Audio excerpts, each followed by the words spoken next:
Es dúctil, maleable. 2000 años hace que se usa el plomo para casi todo. ¿Por qué? Porque es fundamental. Aguanta la luz, no se oxida, no se biotransforma. Y entonces sirve para todo. Los romanos lo tenían en las canillas. Una casa romana como la gente, estaba el romano en su casa, abría una canilla y tenía agua apta para consumo. De lo que era en ese momento el agua apta para consumo. Hoy acá, 10% de la gente no lo tiene. Entonces, pero ya desde esa época había mujeres que tenían 7 veces maridos muertos, o sea, 7 casamientos, no sé qué, exparejas. Porque una forma de matar a una persona era mandar las minas de plomo. Los romanos tenían muy en claro que trabajar con plomo era malo. Perdimos 2000 años de cultura occidental hasta que redescubrimos el plomo hace 100 años, donde en los problemas cuando viene la época industrial. En el 70, o sea, de esto hace 50 y pico de años, el valor límite umbral para plomo era de 60 microgramos por decilitro. No lo tenés. Hoy no hay valor límite umbral, pero en chicos es menos de 5. Es decir, de repente hace 30 años descubrimos que el plomo era malo. Y se va bajando cada año más. Si ustedes ven los gráficos, están recortados porque le vamos agregando nuevos cortes, porque cada vez se baja más el valor límite umbral, es decir, el valor permitido. El plomo no tiene igual que mercurio, ninguna función en el cuerpo. Son compuestos orgánicos persistentes. Son los COPs. No porque son orgánicos, son metales, sino porque en los compuestos orgánicos se perpetúan en la biota. Entonces yo tengo tremenda mina de plomo, saco plomo, 10 millones de toneladas anuales, todos los años, hago disponible un metal que no se transforma, que no se biotransforma, que queda de alguna manera. Así cada molécula de plomo que yo uso queda dando vueltas en la atmósfera. Vamos a ver la última clase, que los compuestos orgánicos persistentes son eso, son malos. Porque yo estoy metiendo como los plásticos, como los bifenilos politlorados, como algunos fosforados, y sobre todo los clorados, y compuestos a los cuales terminan en la biota, terminan en el agua, terminan en los pescaditos. El pescadito más chiquito se come más grande, digamos, más grande, más chiquito, y finalmente yo como ese pescadito 1.000.000 de veces más concentrado de compuesto persistente. Y entonces en mi alimento, en mi dieta, estoy incorporando uno de los elementos de plomo. De hecho es un buen biomarcador. Vamos a ver después por qué plomo. Entonces, ¿y por qué seguimos usando plomo? Porque es genial. Ese coso de agua, calefactor de agua, se llama de fundición. Ya están prohibidos ahora. Es fundición porque es hierro, pero si yo le pongo hierro solo se me oxida en un año. Entonces es hierro con plomo. Y los termotanques viejos eran la cañería de plomo. Y un tercio de las casas eran... Ya te recuperé. Igual pues tenía que poder aguantar un poco más. Un tercio de las casas en Buenos Aires tienen la entrada de agua con caño de plomo. Como los romanos, hace 2500 años, 2200 años. 2000. Entonces, en la práctica es muy útil. La pintura del auto no podría tener, la pintura exterior no puede aguantar el sol y las lluvias, no tiene plomo. Así que usamos muchísimo plomo. Y todo el tiempo estamos intentando en la industria sacar el plomo por otros metales. Cuando la abuela te decía no abras la canilla de agua caliente para tomar, es porque la serpentina tenía muchísimo plomo. Y vos haces un termotanque, un calefactor, lo dejas afuera y dura 1 minuto. Y te lo sacan para recuperar esos metales. Hoy tienden a cambiarse por productos más livianos y menos contaminantes. Entonces hay aleaciones de cromo, cadmio, manganeso y no sé qué. Entonces tenés esos metales con colores raros, rojizos, porque lo que están intentando es bajar el plomo, entre otras cosas. Así que, pero plomo usamos muchísimo. Y como estamos diciendo que no hay valor límite umbral, cada molécula de plomo que queda en el ambiente es mala para el cuerpo. Si San Martín se le ve una lanza de plomo, está intacta. Si se le ve una lanza de metal, se oxidó y se degradó.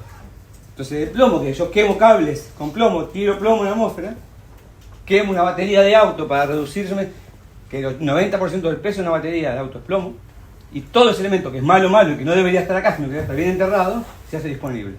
Entonces plomo es el biomarcador. ¿Y por qué? Porque si toxicoestilóticamente tiene cosas geniales, que vamos a ver ahora. Entonces, plomo malito.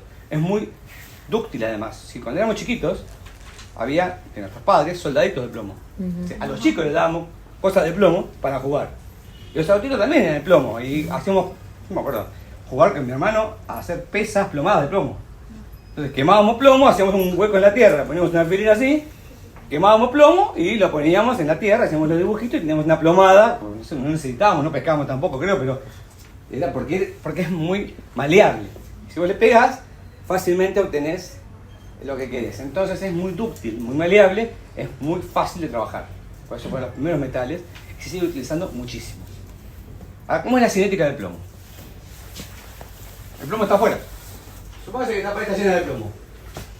¿Yo me voy a contaminar con plomo? No, porque el plomo no se desintegra mágicamente. El plomo es todo sólido, está quietito ahí. Salvo que yo lo prenda a fuego esto, y lo haga volátil, y lo haga a vapores de plomo, en la práctica el plomo va a estar.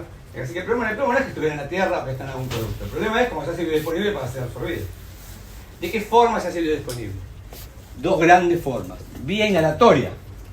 Si yo quemo productos con plomo, yo trabajo en una fundición, la vía inhalatoria es espectacular.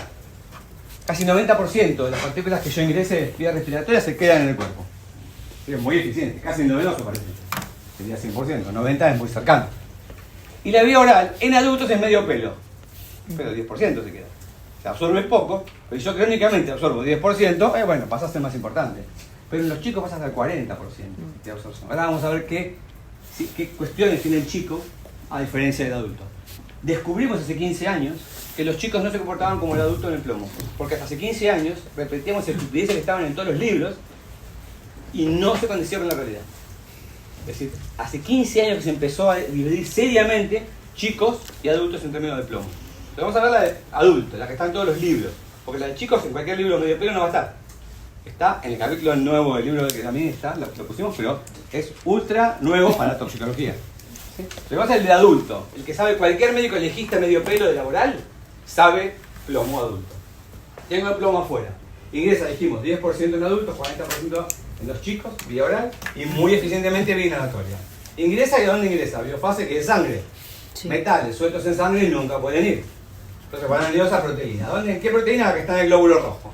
Entonces, básicamente va adentro del glóbulo rojo. ¿Estamos? Primer compartimento, glóbulo rojo. Daña el glóbulo rojo.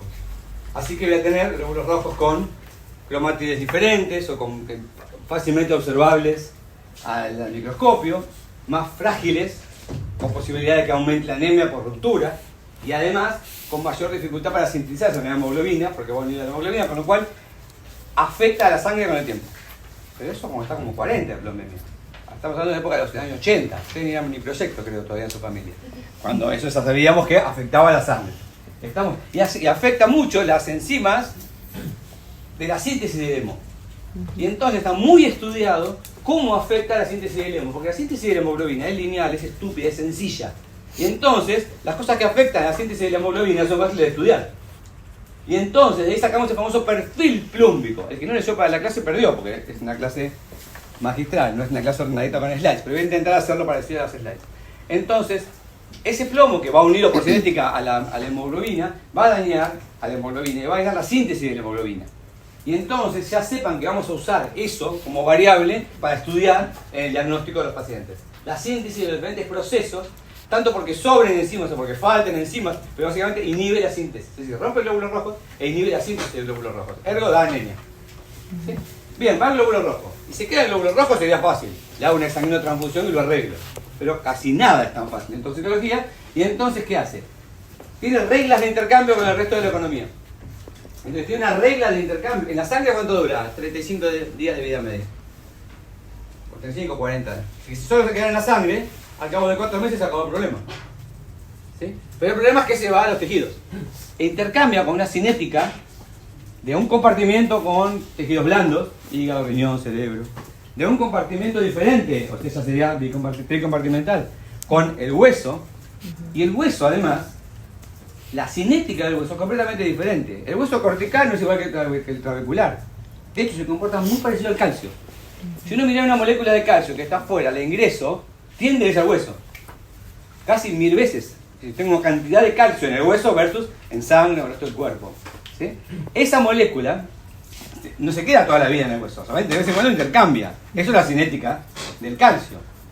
¿Intercambiará igual en el hueso duro que está en el medio de un fémur de un adulto que en el hueso en crecimiento de un chiquito? o en el trabecular. Esos son los diferentes modelos de compartimentales que hace con el hueso. Se comporta de forma diferente. Entonces la vida media del cortical es de 20 años de vida media. Como el del calcio. Una vez que se depositó el calcio en mi cuerpo, en mi fémur, tarda un montón en irse. ¿Se entiende? De hecho, tarda años, 20 años en irse. En cambio, en el trabecular o en el distal, y ni que hablar en los niños, ese intercambio es mucho mayor. Ese es el famoso modelos compartimentales. En un plomo es como el ABC, porque es tan burdo y obvio. Tengo un modelo de la sangre, un compartimento. Pero luego tengo que intercambio diferente con cerebro, hígado, riñón.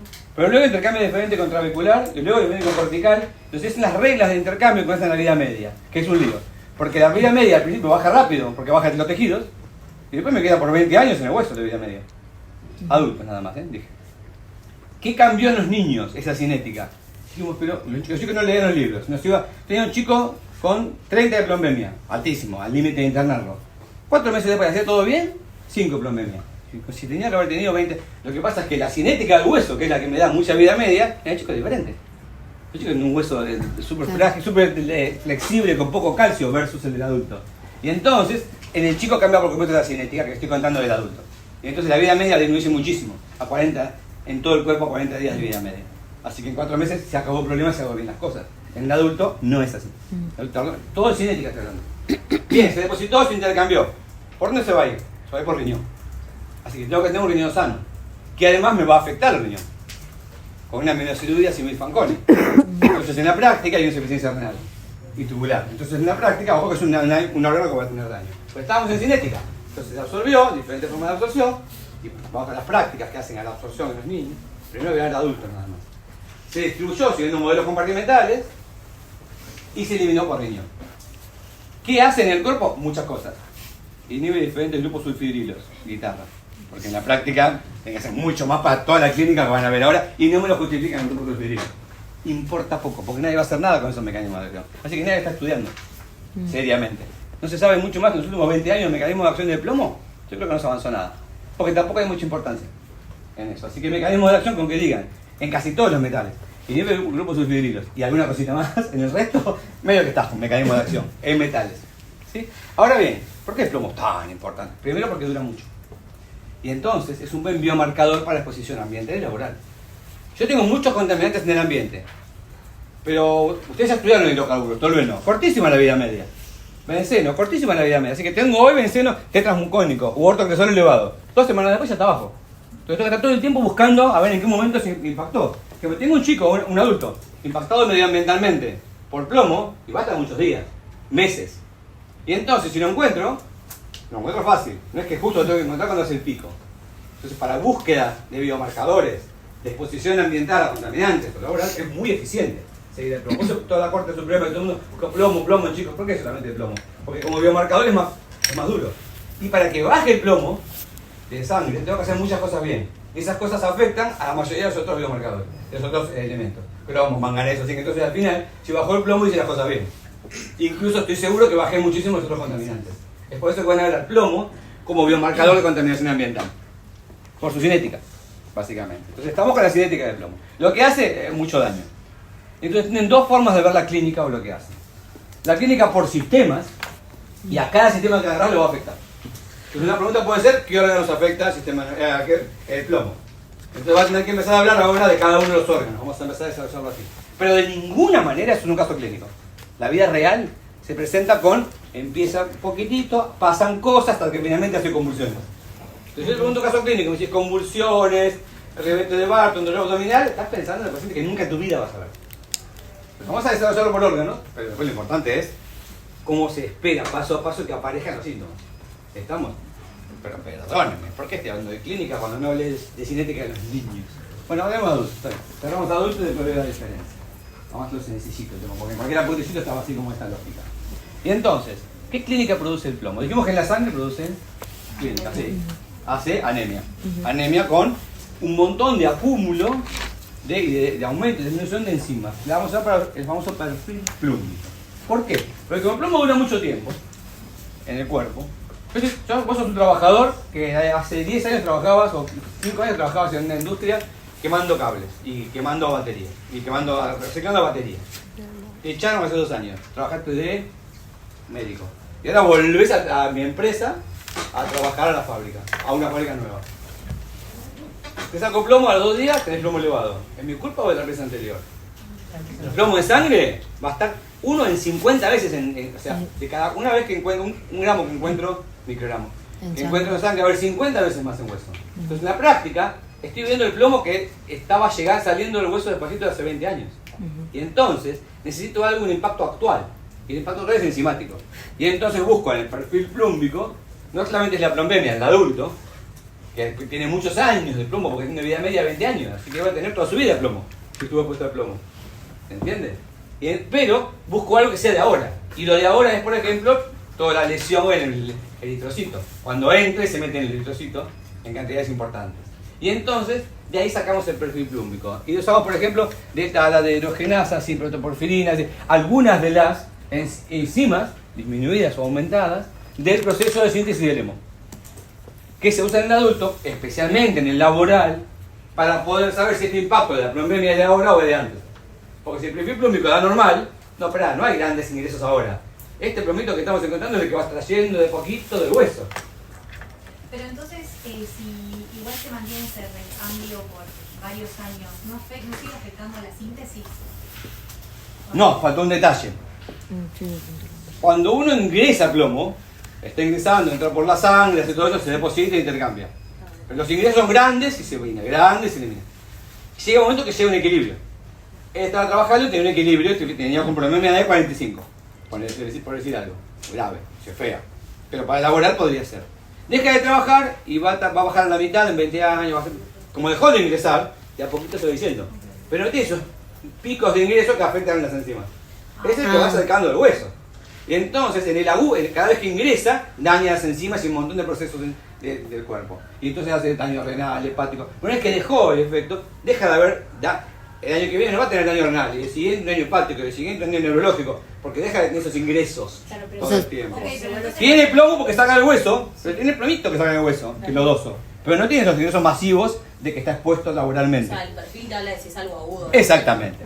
Pero porque en el adulto es fundamental, porque en la plombemia no me dice si es agudo o de vieja. En cambio, el chico, como tiene vida media corta, siempre es agudo. Siempre los últimos 3 meses, agudo en términos de metales. Por eso no tiene criterio plombemia en la vez en niños y 100 adultos. Porque la cinética del chico es diferente que la del adulto. Hay que usar el perfil plúmbico para el adulto laboral cuando quiere saber si es de impacto actual o si. Entonces, laboralmente lo usan mucho. En la industria, todo el tiempo. Yo no quiero, porque es muy caro pagar una enfermedad laboral. Yo no quiero pagarle a él el plomo del trabajo anterior. Y entonces, es así de lineal. Por eso el laboral es tan importante. Entonces, yo quiero asegurarme con perfil plúmbico de que esta plombemia que encontré sea actual y no sea vieja. Eso es el daño en la sangre. Pero después, a ver, mencioné un órgano, vamos de arriba para abajo, más fácil. Sistema nervioso central. Adultos. De todo produce. Ansiedad, crisis de pánico, todo lo que está descrito en este, pero muy lento en el adulto. ¿Sí? De hecho, no afecta el aprendizaje en el adulto porque ya aprendió el adulto. En cambio, en el chico es una variable de las más sensibles. Tanto es así que el valor límite en el chico se va bajando cada año por el coeficiente intelectual. Es decir, porque hay deterioro en la capacidad. Ustedes hicieron pediatría, no me acuerdo.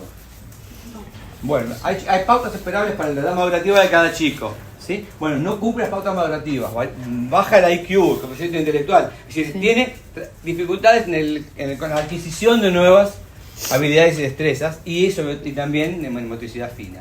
Ese es el daño más sensible que no lo encontrás a simple vista, que no lo encontrás en una prueba común de PRONAP, en unas pruebas. Tenés que buscar genes especiales para encontrar ese. ¿Por qué? Porque en Argentina, por lo menos, pero en casi todos los países subdesarrollados, el impacto neurocognitivo brutal que tenemos es, primero, porque hay anemia de base, segundo, cultural. ¿Sí? Hoy, típica, antes planteábamos, un chico repite el colegio, estudiémoslo por plomo. Hoy no repite nadie. Porque hay que estar incluidos. Estamos, entonces en la práctica, para que vos veas el deterioro neurocognitivo, ya es gravísimo. Cualquiera, la abuela se daba cuenta que el chico era bobo. Así te lo traen. No, señora, hace años que teníamos que haberla aplicado, pero así te lo traen. ¿Y el pediatra qué hizo? Que no es una evaluación neurocognitiva. ¿Y por qué no lo mandó un psicopedagogo? O sea, porque no lo tiene que estar la madre o la abuela estigmatizado al chico. Es decir, vos tenías que haber ido a buscar por riesgo y habrías hecho evaluaciones específicas de deterioro neurocognitivo. Para que el chico documenta si el chico incumplía pautas madurativas esperables para la edad, por sexo y edad. Entonces, por eso, hacia todo ese lado viene el plomo en el mundo. Y es uno de los elementos a eliminar en términos del daño que le puede producir a los chicos. Pero en el adulto eso no es. Entonces luego finalmente empieza a dañar cada vez más hasta que hace un pseudo tumor cerebral por edema cerebral con convulsiones. Pero al final hace eso. Estamos antes con el sistema nervioso periférico. Primordialmente motor. Con el famoso pie péndulo, mano péndula, por falta de fuerza. Nunca vi uno. Y soy el experto en plomo del país. Nunca vi uno. ¿Sí? Nunca, ¿por qué? Porque no llegan a eso. Los laborales sí. No llegan. El laboral sí te pasa que de repente te dice, me di cuenta que no tengo fuerza porque no podía llegar, no podía elevarme en puntas de pie, le faltaba fortaleza en los músculos distales. ¿Sí? Entonces, y lo recupera con el tratamiento. Pero los chicos, para eso es muy difícil. Pero en el ectomiograma, que da claramente patológico, es como que encontraste por atrás, pero vas a encontrar daño. ¿Sí? Y al final, sensitivo también un poquito. Esto es el sistema nervioso central, sistema nervioso periférico. Digestivo, dolor abdominal, cólico saturnino. Sí. Tengo una pregunta. ¿Antes de los sensitivos de motor? No estoy diciendo por órganos, no estoy diciendo por tiempo. Esto es aislado órgano por órgano. Me queda un órgano, hablemos del órgano que afecta. No es secuencial. Me perdí en una parte. Cuando hablabas Sí, en todo. adultos de que puede generar demencia, o sea, esas son cosas raras de verlas. No, lo que pasa es que nunca debería llegar a ese nivel. Ok. Estamos. En adultos sí se ha visto porque el laboral, sobre todo en Argentina, que es totalmente... Pero chicos, está re bien en el libro. Esta de la discriminación por órgano estamos en un repaso general. Lo hemos escrito mucho mejor en el libro de la cátedra, leanlo de ahí. Esto estoy haciendo estamos repasando la sintomatología. Si van a copiar literato, tengo que ordenarme. Es una cosa más larga. ¿Sí? Entonces, lo que estoy... ¿Por qué? Porque esto lo puede leer cualquier alumno distraído, medio pelo en medicina, lo puede leer. Pero si no entiende la lógica de lo que tenemos que apuntar, no van a entender plomo. Entonces, por órganos, cada órgano está afectado. Decime un órgano y te digo que, digamos, parte de la sintomatología. Entonces, afecta a toda la economía.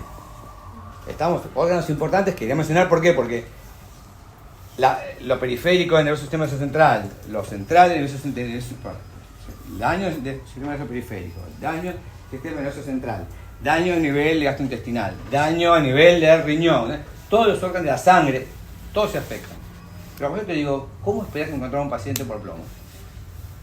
Ahí está la cuestión. Claro. Inicialmente, hay nada. El plomo estaba acá en la pared. ¿Absorbí plomo? No. Yo no tengo nada. ¿Qué tengo? Tengo riesgo. El plomo es un evento peligroso. Y yo tengo riesgo, bajo o alto, de poder intoxicarme con plomo. Dependerá de un montón de variables, hay cuentas sobre la evaluación del riesgo, todo un capítulo moderno sobre evaluación del riesgo ante lo que fuera. ¿Por qué? Porque pasa lo mismo con, tengo una antena de radio o una antena de telefónica. ¿Cuál es el riesgo que la antena es irradia? Sí. ¿Es cancerígena? Sí. ¿Cuánto es mi riesgo de tener lesión por eso?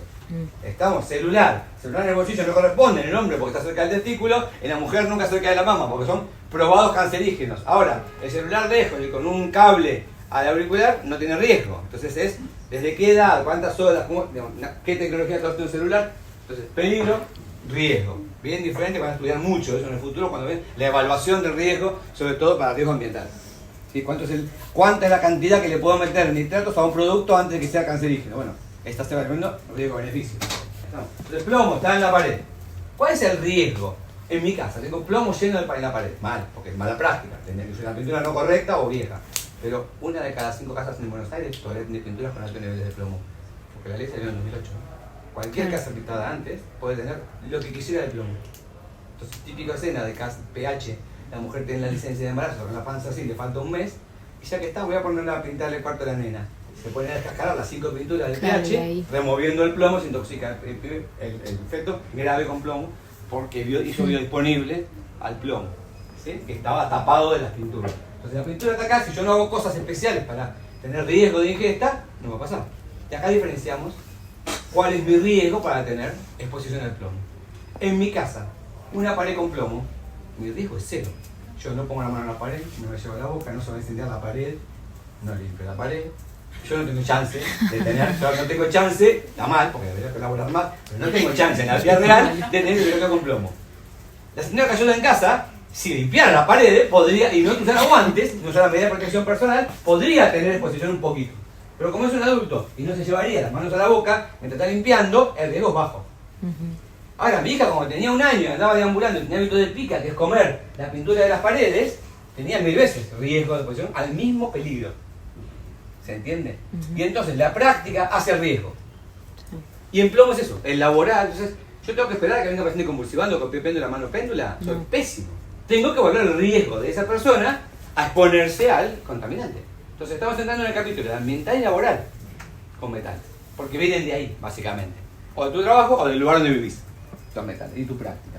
Entonces, si vos no preguntás las prácticas asociadas al riesgo, nunca vas a encontrar a tiempo un chico con plomo o un adulto con plomo. Si no preguntas trabajo y no preguntas prácticas que lo arriesgan, no. Entonces, primero es preguntar y entender cuáles son las fuentes de plomo. Entonces, vamos a la primera parte de la clase. ¿Cuáles son las fuentes de plomo? Porque para hacer el diagnóstico no te queda otra que estudiar fuentes de plomo. Entonces, no es solo un dato de memoria, fuente de plomo o fuente de metales. Tenés que saberla, porque si no, nunca vas a hacer el diagnóstico correcto a tiempo. ¿Sirvió? Entonces ahora empezamos por la segunda o tercera slide. ¿Cuál es la fuente de plomo? Y acá son importantes porque si no, no puedes avanzar. Entonces tenés la fuente descrita por los libros.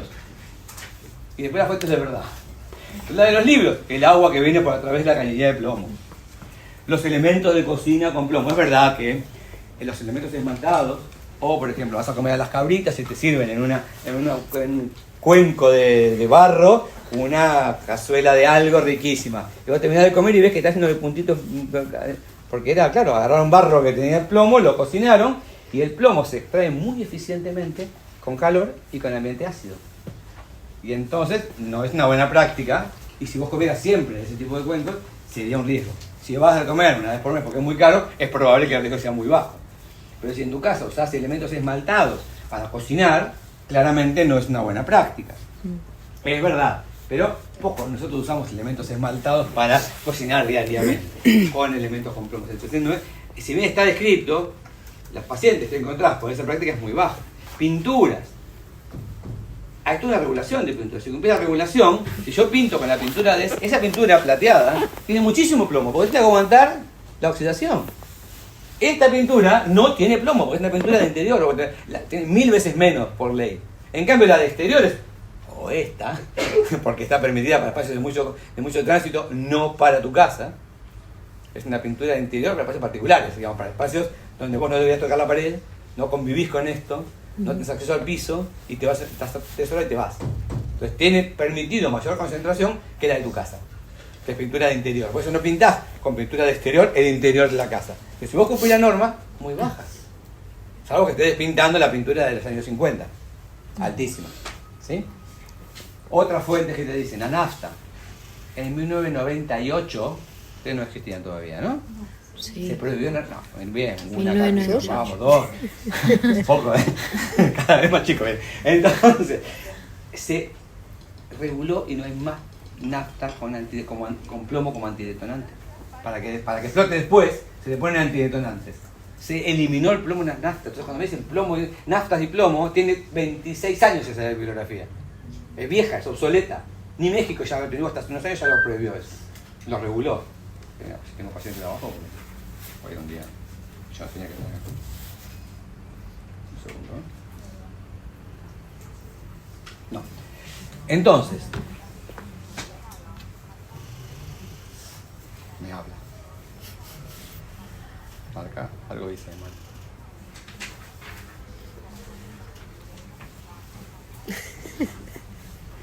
Sigamos. Vamos a ver, ¿qué dice esto? Bueno, yo no sé qué andaba. Plomo, en la pintura. Plomo. Hay mucha bibliografía que te dice un montón de fuentes. Te tienen unos dibujitos. Por supuesto que si tienes un juguete con plomo, porque ya no te venden más juguetes con plomo. Si querés ese juguete del abuelo, vas a estar con plomo, porque si no, no. Entonces, las fuentes nuestras que encontramos son muy diferentes a las fuentes propuestas por los libros. ¿Qué encontramos nosotros? 4 o 5 riesgos muy importantes. Y eso, por supuesto, si hay laboral, obvio, ¿eh? Si trabajas con plomo y lo haces biodisponible con calor, ni dudar. O sea, la medicina laboral sigue siendo muy eficiente en términos de observar gente con plomo. Pero en el ambiental, el no laboral, algunos hobbies en particular que trabajan con... tuvimos una señora de Recoleta que empezó a hacer vitró. ¿Vieron las viejas iglesias que con vidrios de colores? ¿Y con qué la unían? con plomo fundido. Así que en su living de Recoleta venía una chica artística, recopada, qué sé yo, les enseñaba a fundir el plomo y lo unían con plomo como lo hacían los monjes benedictinos hace no sé cuántos años, por supuesto intoxicados con plomo. Pero no es lo más común eso.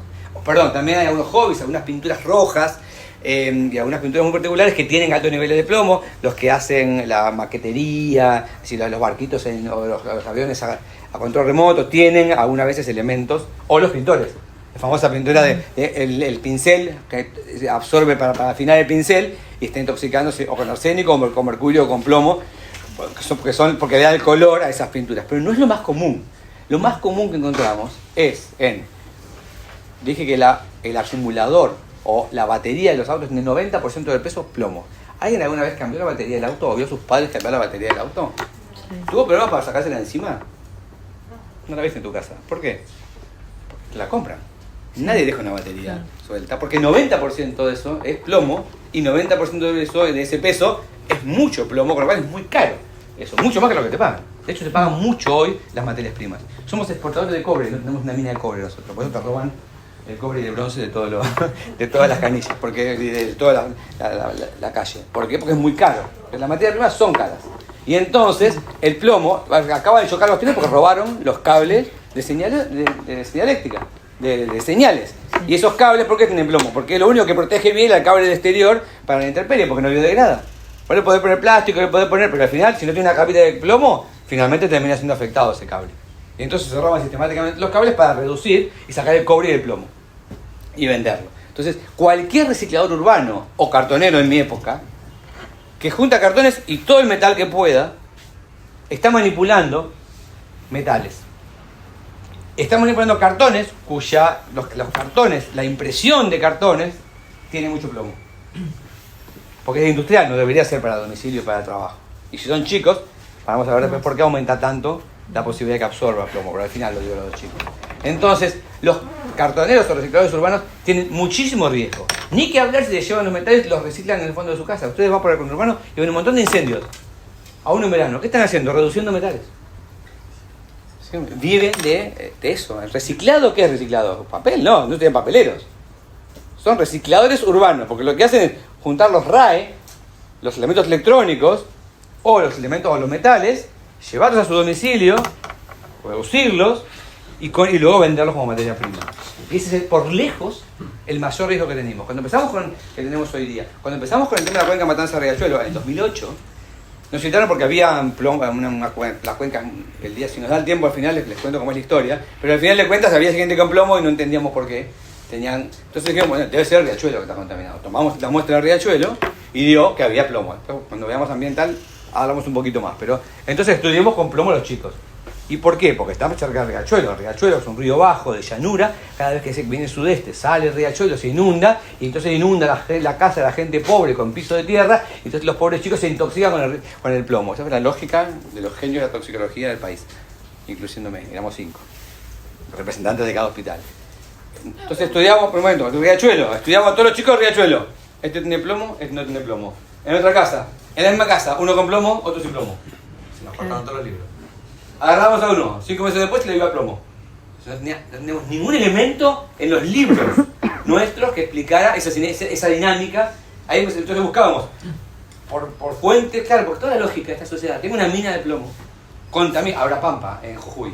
Una mina de plomo, saco plomo, intoxico a toda la ciudad. Y ahí con la pluma de dispersión de los vientos, yo puedo decir que está Barlovento del lado del viento, tiene menos riesgo. Y cuanto más hacia el lado del viento, más a sotavento, tengo toda la pluma de dispersión con la gente más o menos contaminada, cuanto más lejos, menos contaminada, de un sitio contaminado.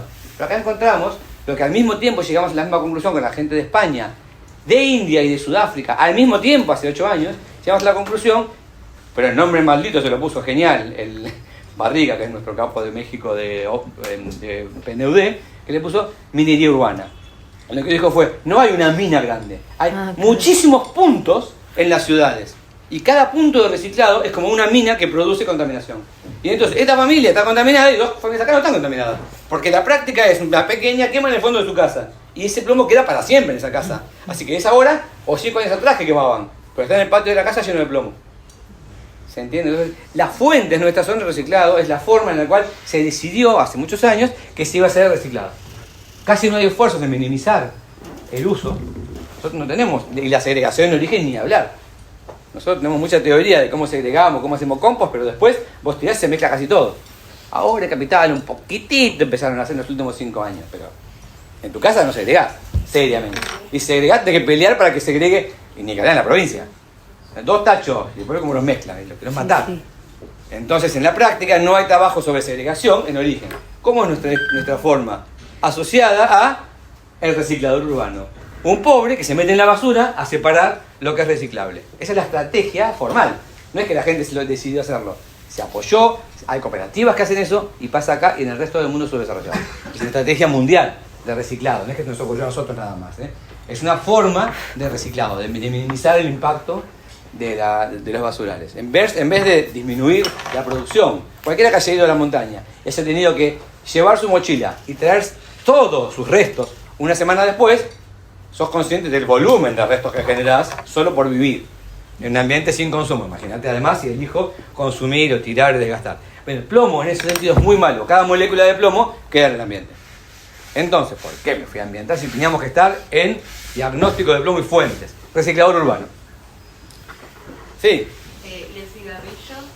Puede ser. Sí, también está descrito. Eso te mata mucho antes por cáncer pulmonar, por cardiopatía. No tengo intoxicado por plomo, por cigarrillo. Pasa que está buenísimo, porque entonces de hecho dice que le puedo decir que tiene 4.000 productos tóxicos, pero no impacta en el cigarrillo es malo de todas las formas que lo vean, pero no por plomo. ¿Sí? Una pregunta, ¿y la cerámica que ahora hay cada vez más? Cerámica, sí, lo que pasa es que una cosa es la cerámica que vas a pisar, no pasa nada. El que fabrica la cerámica, sin lugar a dudas, que tiene Pero dificultades. hay ahora, porque cada vez hay más gente que hace cerámicas y hay... Vos sos un fabricante de cerámica cuya pintura tiene componentes con plomo, no te quepa ninguna duda que tenés por exposición riesgo laboral. Pero por tener una cerámica con pintura, la posibilidad de que se desprenda y que se haga biodisponible es muy baja. Entonces, reciclador urbano, todo lo que es laboral, muy importante. Todo lo que estamos hablando de plomo es plomo crónico. Ustedes todavía no leyeron plomo agudo. Todos se pueden ambientar o laboral a plomo crónico. Voy a decir 3 cosas después, o no. Voy a mostrar en mi cabeza 3 slides después de plomo agudo. ¿Estamos? El resto es todo plomo crónico, laboral o ambiental. ¿Estamos? Entonces, reciclador urbano, cualquiera que trabaje con elementos con plomo, el soldador, el que está juntando. Tenemos un chiquito de una familia que como tenía mucho frío juntaba baterías y armó una pared de baterías. Bueno, claro, Ay, no. finalmente eso sí estaba, tuvimos un plomo muy elevado, para 45 de plomo que es muy elevado, hubo que internarlo. Pero no es lo más común, lo más común es el trabajo. Entonces, si vos no preguntás fuentes y no preguntas prácticas, no vas a encontrar el que esté expuesto. Entonces, fuentes es todo un tema en plomo. Y van a ver la clase que ustedes seguro tienen en el campus, no les mando alguna, pero seguro que está esta clase, donde vas a tener fuentes y después si te no, pero las fuentes son estas. Las fuentes de verdad en nuestro medio son diferentes que las fuentes propuestas por el agua en la caniza. Salvo que me digas un recipiente o un caño, tienes agua caliente o líquido ácido. Hay toda una discusión sobre los romanos que tenían sistema de conducción de agua caliente por plomo, que lo usaban frecuentemente. Y además se alimentaban acostados en sus camas con frutos y cosas de cuencos con plomo, si eso no incluyó en parte a la decadencia romana asociadas a neuropatías y a trastornos cognitivos y toda una cuestión que es incomprobable. Muy difícil de probar. Pero sí han demostrado plomo en sangre en las altas esferas del pueblo romano, digamos, en la cual había exposición al plomo claramente. Entonces, fuentes fundamental. ¿Por qué? Porque vamos a hablar para el diagnóstico. Es como el diagnóstico pregunto. ¿Por qué? Porque que esté plomo en mi casa acá no significa que yo tenga riesgo de plomo. Que yo sea un auto no significa que si yo vivo en Argentina no tengo riesgo de la nafta con plomo. Si trabajo cerca de una mina, si me fui a vivir en una casa donde hay un polígono de tiro, donde están todo el tiempo quemando una bala que sale con vapor. Bueno, es un lugar impresionantemente alto en concentraciones de plomo. ¿Estamos? Entonces, fuentes. Después de la fuente, digo, yo tengo sospecha. ¿Voy a buscar la clínica? No. Porque antes de que se produzca clínica se hizo biodisponible y lo encuentro en sangre. Si yo sospecho la fuente, la segunda cosa es buscar los plomos en sangre. Que no está fácil. ¿Estamos? Tan difícil era que yo tenía gente pobre que con riesgo de posición de plomo decía, bueno, ahora ¿sabe qué? Tome 2 colectivos, se va a la Facultad de Farmacia y Bioquímica, hable con Neda Villamil, la jefa, ahora está jubilada, y le dice, por favor, que quiere sacar un examen de plomo. Pague la Universidad de Buenos Aires la plombemia y cuando tenga resultado véngame a ver si eso que no le duele, pero por riesgo que su hijo tiene, ¿sí? Es la causante de una de las cosas que yo creo como un pediatra.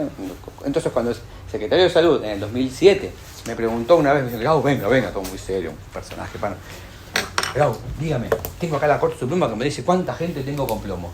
¿Cuánta gente tenemos con plomo, Gabo? Pero doctor, no tengo ninguna porque no me deja estudiar. Yo le pedí, mira acá, le pedí que me haga la determinación, que me pagara los reactivos. Pero usted no sabe ninguno entonces, ¿no? No. Respuesta. No tenemos información de un solo caso de plomo, segundo municipio más grande del país. El resto hizo peor, ¿verdad? El resto ni siquiera tenía un toxicólogo que pudiera pensar. Con lo cual, digamos, ni siquiera las respuestas eran peores. Hoy yo solo, en un solo municipio de la cuenca en Loma de Zamora, ya tengo el seguimiento de 600 chicos con plombemia elevada. Que encontramos y que seguimos. ¿Sí? Así armamos a Kumar al principio, años antes. Estamos buscando activamente por riesgo, porque si no, no encontramos. Después Kumar fue vino, hicieron animaladas y cosas bien, me retiré a tiempo y entonces encuentran y no encuentran. Hace lógica de política muy particular, pero hubo momentos en que hizo búsquedas muy interesantes por riesgo. Y entonces cuando buscas por riesgo encontrás, cuando buscas por pobreza no encontrás. Porque no, ¿qué hacíamos? Mapa de industrias. ¿Dónde está la estación de servicio? ¿Dónde está? En Argentina, si la industria la define el municipio, no es nada más permeable la coima que un municipio, olvídate de tener un mapa industrial que sea real. Teníamos un taller mecánico que se al fondo era quema de batería. Todo el mundo lo decía en el barrio, pero al inspector le tenían como que era un taller mecánico que nunca entraba en ningún auto. Entonces, claro, así todo el conurbano. Entonces, en la práctica, muy difícil, y ese conurbano que está a 6 kilómetros de acá, es el que te afecta directamente con los vientos a la ciudad de Buenos Aires, es el que te afecta igual. Eso es ambiental. Entonces de repente teníamos al plomo como un buen biomarcador bajo sospecha. Entonces sospecha, plombemia. ¿Qué hicimos? Compramos 4 máquinas, uno para el Gutiérrez, uno para el Garrahan, uno para el Ludovica, Posadas y el Facultad de Farmacia Bioquímica. Como nunca le pagamos a Bioquímica, nunca hizo un solo reactivo. El Garrahan fue el único que funcionó hasta hace poco tiempo, se acaba de romper la máquina, no están haciendo más plombemias. Te estamos dando la plata que todavía funciona, ¿no? Es muy difícil encontrar quien te haga de verdad, porque la industria y los laboratorios todo el tiempo hacen plombemias en privado, porque las CRT todo el tiempo hacen los controles de plombemia, pero los resultados son pagados por la industria. Entonces en la práctica son muy poco confiables. El confiable espectacular, el del Garrahan, hace 2 meses se rompió la máquina y estamos con problemas. Entonces la plombemia en el mundo entero pasa este problema. ¿Qué hicieron los americanos en los 70? Que decidieron, basta de plomo para el año 2000. Hicieron un trabajo muy grande y entre otras cosas se unieron a la industria, al Estado, y empezaron a buscar sistemas de screening para búsqueda poblacional. Armaron el método capilar de detección de plomo, o Lead Care System, que es como el de la sangre de la glucosa, un pinchacito, y en 3 minutos te dice sospecha de cuánto tiene. Pero en realidad es muy asertivo si haces bien toda la calidad, si tienes una buena calidad en la toma de muestra.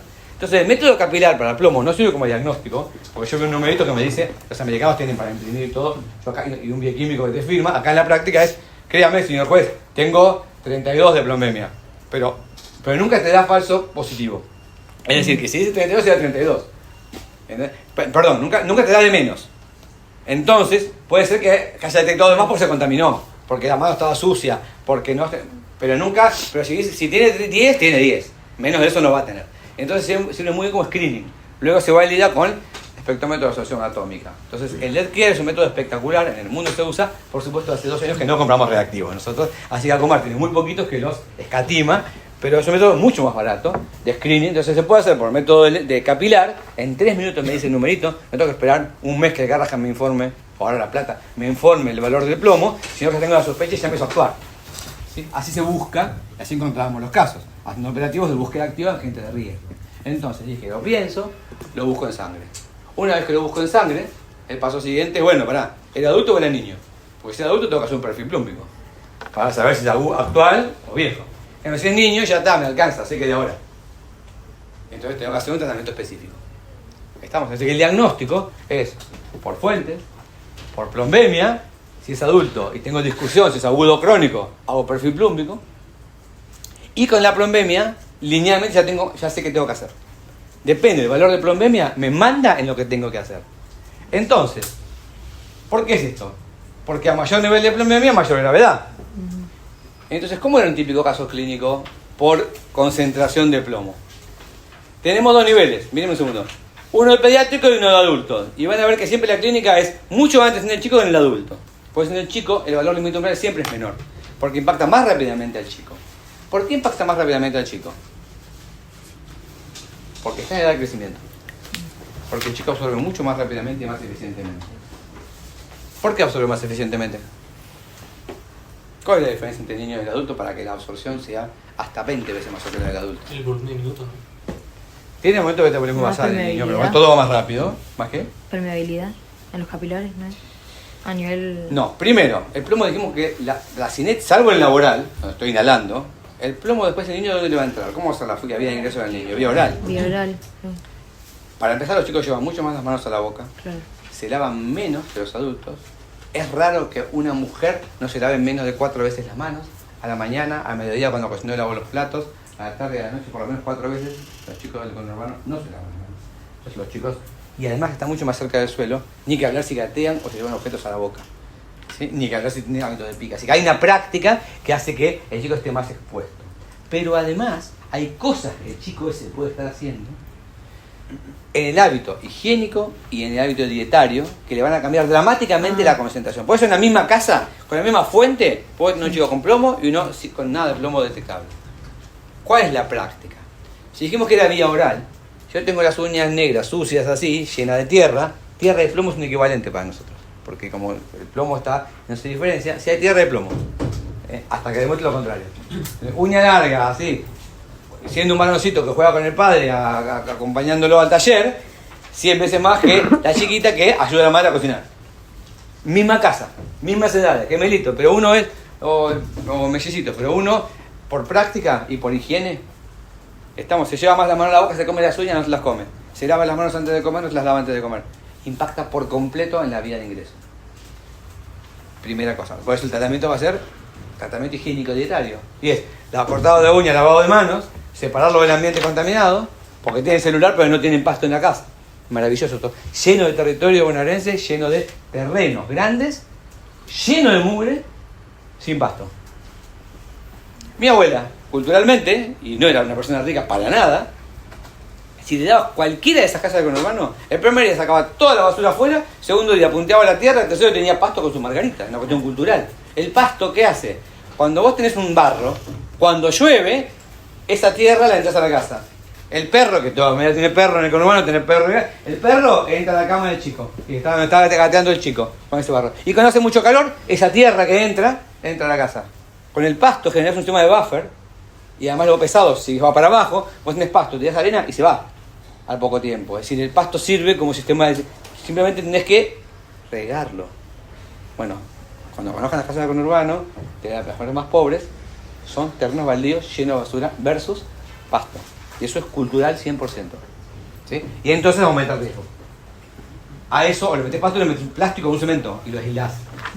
¿Sí? Entonces, higiénico dietaria. Si no conoces la familia, desde Esmeralda, al lado del riachuelo del obelisco, en Acumar, desde la facultad o del hospital, en tu vida vas a saber cuál chico tiene riesgo. Tuvimos que armar unidades centinelas, unidades sanitarias ambientales.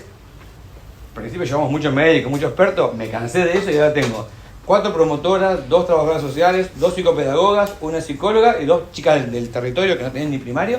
Y son más asertivas que los profesionales para encontrar a la gente, porque conocen el lenguaje, conocen a la gente, pueden caminar el territorio, entonces van caminando, dale gorda, tráeme al chico. Yo no va a venir más, mirá que soy intenso, pero así no. Y le hacen caso, manejan el código, entonces saben.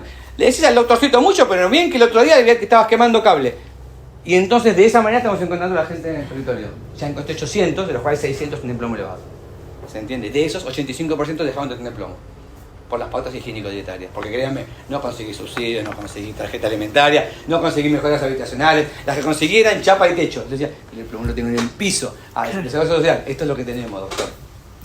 15 años. Entonces, el trabajo finalmente dijimos, cambiemos de la práctica, que aprendan a convivir con plomo. Y así estamos mejorando la calidad de esos chicos, que si no, de verdad, iban a tener un IQ mucho más bajo, porque daña. Entonces, cambios, hábitos higiénico-dietarios. Esto es lo que aprendimos, porque no estaba en los libros. Hoy ya empieza a estar. Hoy ya la OMS lo está poniendo, pero leí cualquier cosa hace 10 años y no existía esto. Los chicos son igual que los adultos. ¿Qué otras variables cambian en el chico en la absorción? Un chico que tiene periodos de ayuno prolongado absorbe hasta 4 veces más que el que se nutre 4 veces por día. El ayuno aumenta la captación, así como del calcio, del plomo. Los periodos de ayuno aumentan la absorción del hierro, del plomo. Dietas grasas aumentan la absorción del plomo. ¿Por qué nuestra población tiene dieta grasa? ¿Por qué eligen la dieta grasa? Es más barata y sacia, se saca más el hambre, rico y sacia. ¿Y qué más? Porque el origen de nuestra población más carenciada, todos venimos de Europa, todos somos re modernos, no pasa eso en Argentina. Entonces nuestro origen suele ser del norte, ¿sí? Y en el norte, la cocina mediterránea es de Italia. Tengo mucha leña, buen clima, entonces prendo fuego con esa leña y hago una pizza, hago ravioles. En el norte, ambiente seco, 70% del país es seco, chicos. Es pampa húmeda, solamente húmeda. El resto, 70% del país es seco. Entonces no hay árboles. Para hacer fuego, tengo que hacer de un cactus, de la caca de los animales. Es muy difícil generar calor. Entonces la cocción del norte nuestro es en base a grasa de animales, con un cuenco circular, que con poquito fuego y grasa, y además sin heladera y sin forma de refrigerar, puedo cocinar rápidamente la comida. Entonces en comidas grasas y con harina, que es la base de la dieta norteña. Por eso nuestra población suele comer mucha harina, muchos productos fritos o con mucha grasa, por una cuestión de dónde viene la cultura. Hagamos un horno de barro para poner, no es la cultura norteña. Entonces nuestra población, de nuestra Argentina, más Bolivia, Paraguay, Perú, todo el norte, viene con esa cultura. Entonces en nuestros casos, nuestra gente tiende a comer comidas que son lo opuesto a la protección para el plomo. Y entonces el cambio de pautas higiénico-dietarias hace a disminuir la absorción.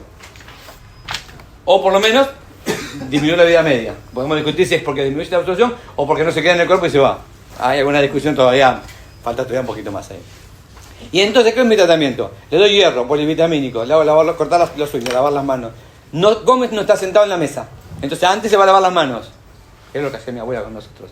Pero no ves la práctica del chiquito que tiene plomo en el territorio. ¿Se entiende? Entonces, con prácticas higiénico-dietarias que no salen más dinero necesariamente, aunque es discutible porque la comida sana es más cara, por definición, ¿sí? Las harinas son más baratas que comer fruta, verdura, carne, lácteos. Entonces, es un equilibrio, pero todos tienen celular, todos compran gaseosa, entonces cuando vos les enseñás, por eso tenemos un nutricionista, que al principio, mamá, comprar Tropicana, terminamos y ay, no, querido, es muy caro, vamos a hacer prácticas que, si estamos en verano, no le digas comer cítricos, porque no va a encontrar naranja probablemente, entonces no cualquier profesional puede trabajar fácilmente, pero cuando vos tenés gente capacitada, cambia el pronóstico. Es insisto, 85% ya no tienen plombemia, el 15% de los casos sociales, que no te dan bola. Que también tiene problemas la pediatra, tiene problemas de trabajadora social de la sala, no cumple los controles periódicos de salud, es decir, es la gente que era un problema social. Padre que está preso, la madre que no da bolilla, que tenía problemas de sustancias, consume sustancias. Al final, ese chico tiene un problema no solo de plomo, es un detector también de problemas sociales. Y entonces muchas veces compartimos. Y esos son los casos que nos quedan pegados, digamos. Es horrible porque tengo 35 pacientes que sistemáticamente dan plomo elevado y no le cambié un milímetro, nada, un microgramo, que esa plombemia, si no tuvimos efecto, pero la pediatra dice, tampoco me los trae, no me los vacuna. O sea, ninguno de los sistemas de salud pudo modificar alguna de las pautas, ¿sí? Esos son los residuales nuestros, que nos avergüenzan porque conocemos a los Jiménez hace 15 años ya, estamos tratando a los hijos de los chicos que tratábamos, las chicas ya están teniendo hijos, nuestras pacientes están teniendo hijos y siguen con plomo, por supuesto, porque es la misma práctica, toda la familia multiplicada por muchos, porque son 19 cada vez que nos vienen a ver.